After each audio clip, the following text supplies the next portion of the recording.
Good morning, students, and welcome to the class of English.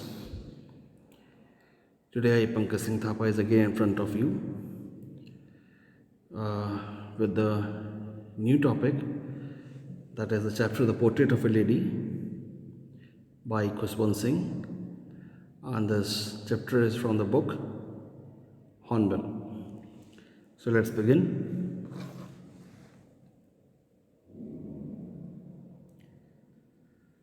So, children, Khushwant Singh is a very renowned and well-known writer, and here in this video I am going to cover only the summary of this chapter, and if you want the detailed explanation of this chapter, so you can watch my previous videos in the channel. So there I have explained the entire detail word by word. Here I have just summarized the chapter.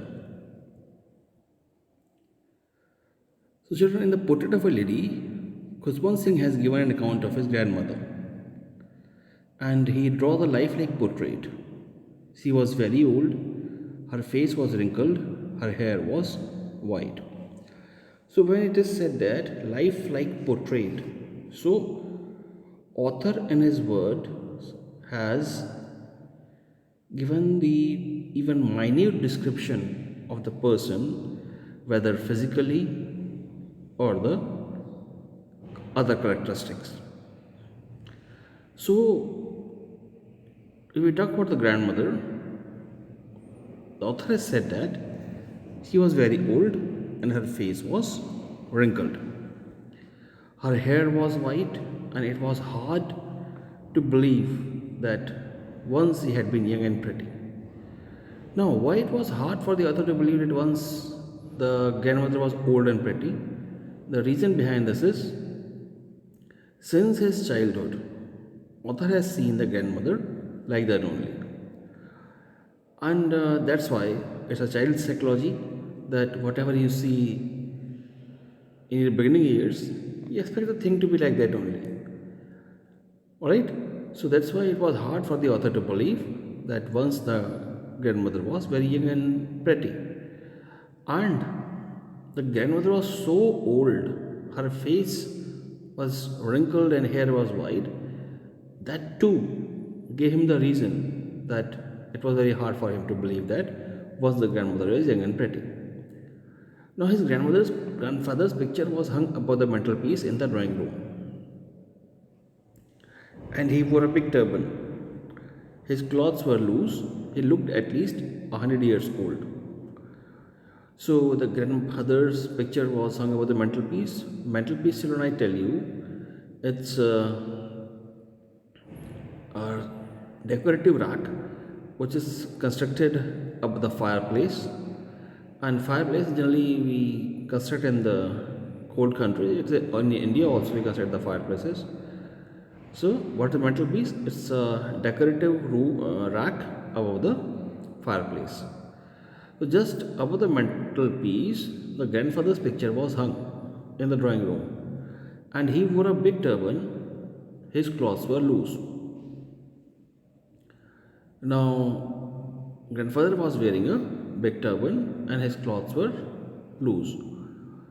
He looked at least 100 years old, and it was hard to believe that he had once a wife or children.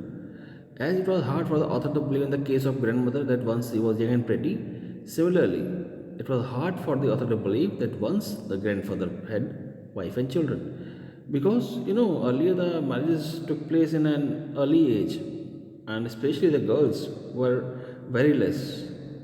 Alright. So, the grandfather looked of 100 years, and that's why it was hard to believe that once he had wife or children and once he was young. Now, Khushwant Singh's grandmother was a short lady, and she was fat and slightly bent. She couldn't walk straight. She hobbled about the house. She had to keep one hand on her waist, and it was to balance her stoop. Stoop means actually she had problem in walking, and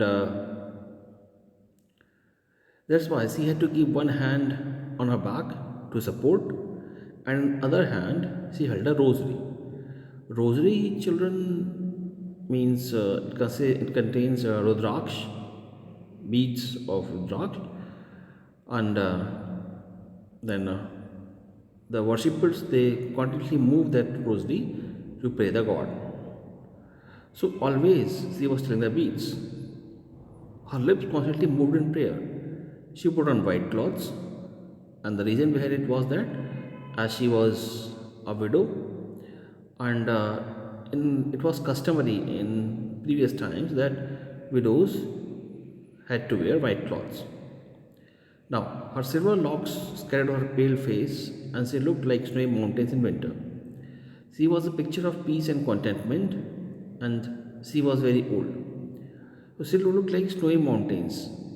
Snowy mountains means she looked like as if her body, hair is like snowy mountain because she was all white and she looked a picture of peace and contentment. Why peace and contentment? Contentment means satisfaction. Peace and contentment means why she looked satisfied as if she has enjoyed every nook and corner of the life. She was very old and perhaps she could not have looked older. She looked the same for the last 20 years. And since the childhood, author has seen the grandmother like that. And since last 20 years, see, the author has seen the grandmother like that. So, she could not have looked more older than that. She was so old. Now, Khushwant Singh and his grandmother were good friends, as his parents were in city, and they left him in the village, and she took good care of him. She means the grandmother. So Khushwant Singh's parents were in the city, and Khushwant Singh used to live in the village with his grandmother, and grandmother was a nice parent for Khushwant Singh. She used to wake him up in the morning, got him ready for the school, and she said morning prayer in sing-song manner. She hoped that he would learn it by heart. He liked her voice but never bothered to learn it. Now, the grandmother used to sing the prayer for the reason that the grandson would also learn the prayers by heart. But it was opposite in the case of grandson. He just liked the voice but never bothered to learn the prayers. Then she would fetch his wooden slate. She had already washed and plastered it with yellow chalk. She would take an earthen ink pot and a reed pen. Now, children, what is wooden slate? Now you are, the most privileged persons that you write in copies, and still you feel much uncomfortable.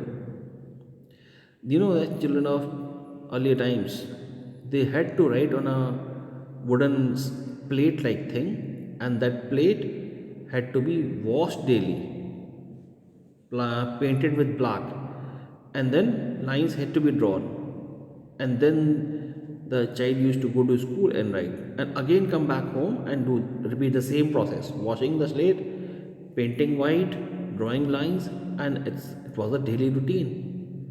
See how much hard work they used to do just to study, and you feel tired writing in copies. No, so that slate had to be washed and plastered, and then she would take an earthen ink pot and a reed pen. She would tie them in a bundle and hand it to him. She would give him a thick steel chapati with little butter and sugar spread on it. So the grandmother would give a stale means not fresh, chapati and the butter spread on it and sugar spread on it to the grandson, and it was the breakfast of grandson.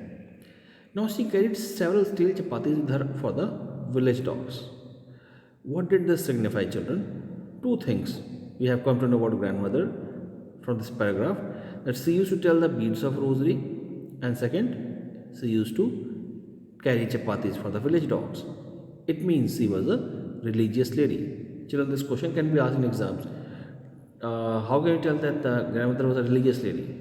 She will give these instances that she used to tell the beads of the rosary, and he used to carry several steel chapatis. His grandmother always went to school with him. The school was attached to the temple. The priest taught children the alphabet and the morning prayer. The grandmother always went to school with the grandson. The school was attached to the temple. The priest taught children the alphabet and the morning prayer. So, who was the teacher? The priest of the temple was the teacher in the school. The children sat in two rows in the veranda and they would sing the alphabet or the prayer in a chorus.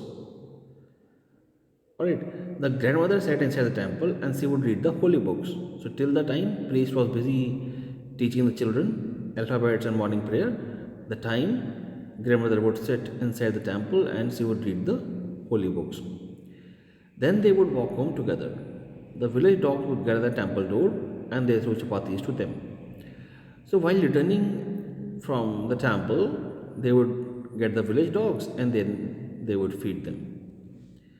The dogs would growl and fight with each other. The narrator's parents sent for them in the city and it was the turning point in their friendship. Now, children, after some time, the narrator's friend wanted the narrator to be in the city along with the grandmother. So they went to the city. And children, it was the turning point in the friendship of the grandson and grandmother. They shared the same room, means they lived in the same room, but grandmother no longer went to school with him. Now the narrator used to go to an English school in a motor bus. There were no dogs in the streets. So grandmother took to feeding the sparrows. See, the grandmother did not leave the habit of being religious, the habit of being spiritual, the habit of being empathetical. The feeling of empathy was still inside the grandmother. Years rolled by and they saw less of each other.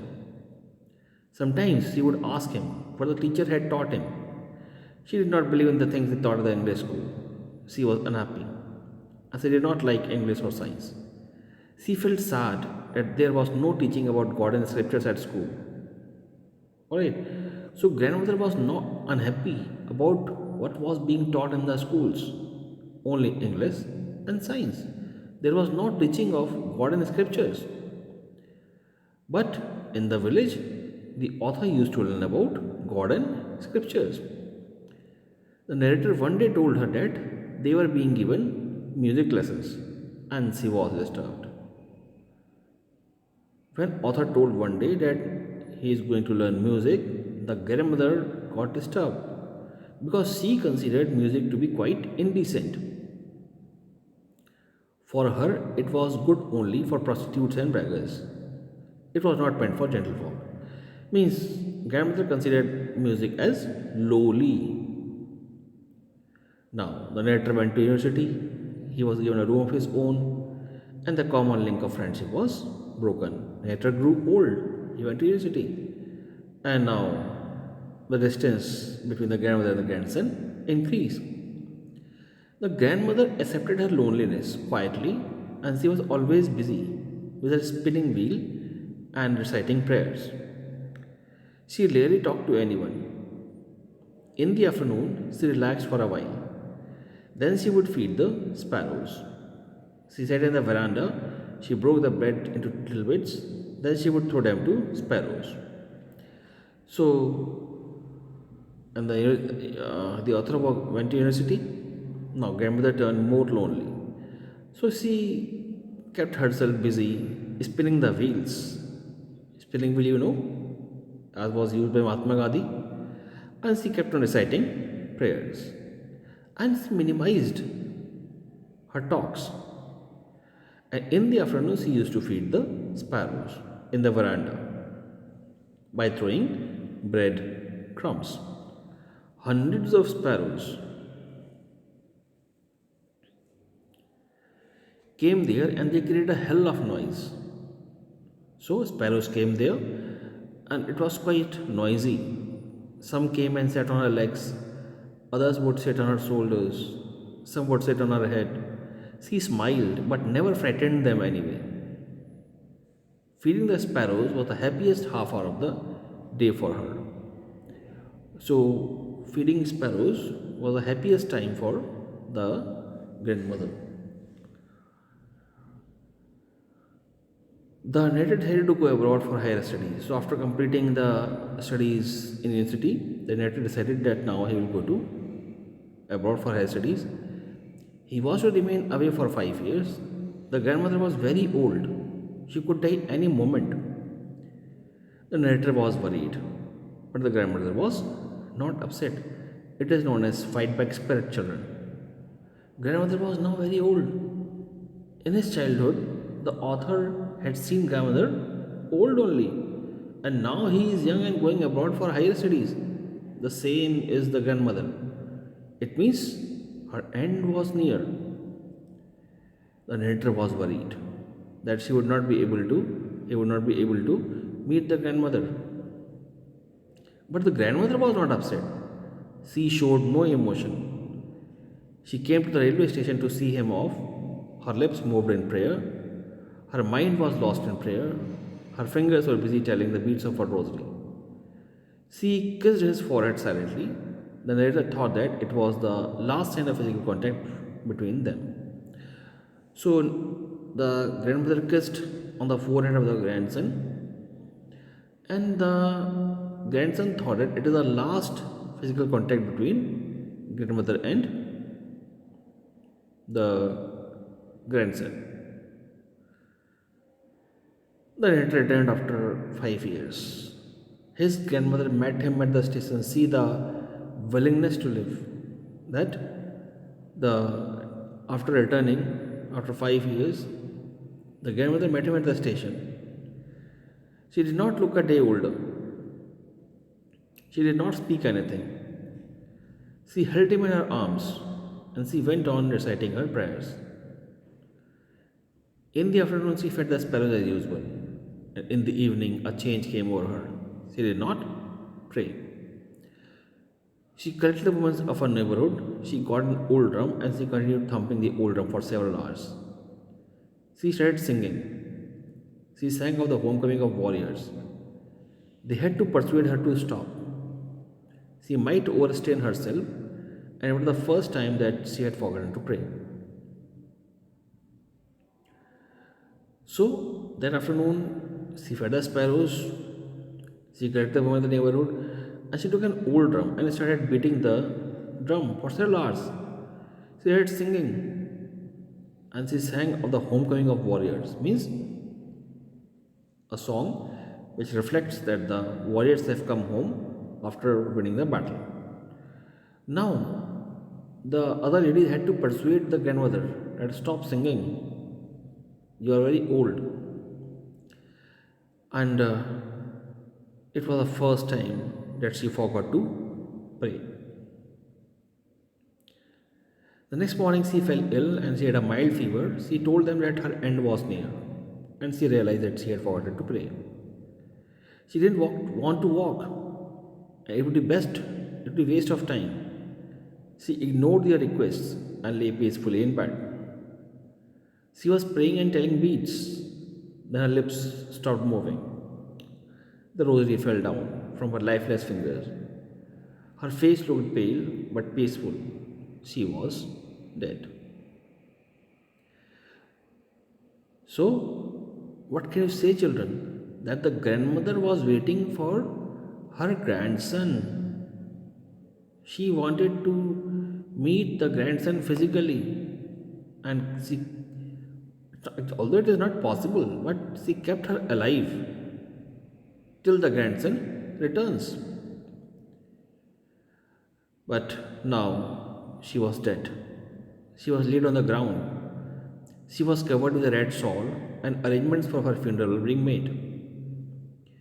It was evening, the sun was setting. They brought a wooden stretcher. They stopped halfway in the courtyard. Thousands of sparrows sat near her dead body. They did not chirp. Everyone felt sorry for the birds. The narrator's mother brought some bread. She broke it into little crumbs. She threw these crumbs to the sparrows. the birds took no notice of them. Then they carried her dead body outside. So the sparrows collected near the dead body of the grandmother, but they did not chirrup. On all other usual days, they used to shout, create noise, but they did not do the same thing that day. They did not even eat a single bread crumb which the narrator's mother brought.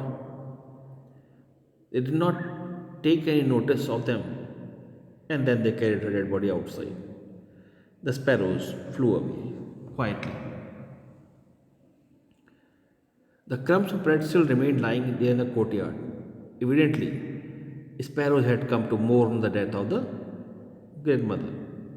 Means sparrows had also noticed that the person who used to feed us daily is now no more. So it was a mourning ceremony by the sparrows even. The children, that's all in the story. Now let's discuss some questions. Children, these are some NCD questions. So let's discuss. So what were the three phases of author's relationship with his grandmother before he left the country to study abroad? So first phase was childhood, second phase was boyhood, and third phase was early youth. First phase childhood means when he went to village, school and grandmother helped him to get ready. Second phase boyhood when he went to school, city school in a bus and shared room with grandmother. And early youth means when he went to university and was given a room of his own. So this is the answer. Three reasons why the author's grandmother was disturbed when he started going to city school. So the first reason, she hated Western science and learning. Second, she was pained to know that there was no teaching of God in the scriptures there. Third, she was allergic to music and thought that decent people and gentle folk, they don't use music, and it is the monopoly of prostitutes and beggars. Three ways in which the author's grandmother spent her days after he grew up. So first, she lived alone in her room and she had accepted her loneliness quietly. Second, she sat at her spinning wheel reciting prayers. Third, in the afternoon she would feed the sparrows for half an hour. Fourth, the odd ways in which the author's grandmother behaved just before she died. So grandmother refused to talk to them and she omitted the prayer the previous night while she was singing song, and then she was singing songs of homecoming of warriors, and then she started beating the drum. She was not going to waste any time more. It means she had realized that she is going to die. So she was doing that. She ignored their protests and then she lay peacefully in bed telling the beads. The ways in which sparrows express their sorrow when the author's grandmother died. So thousands of sparrows sat silently around the dead body of the author's grandmother. There was no chirping. The author's mother threw some crumbs of bread to them. They took no notice of them. As soon as the grandmother's corpse was carried off, they flew away quietly. Thus the sparrows expressed their sorrow. So I think children, now I have discussed some questions and answers also, gist of chapter also, and I think you'll take benefit of this. So that's all children in this video. Until my next video, thank you and goodbye.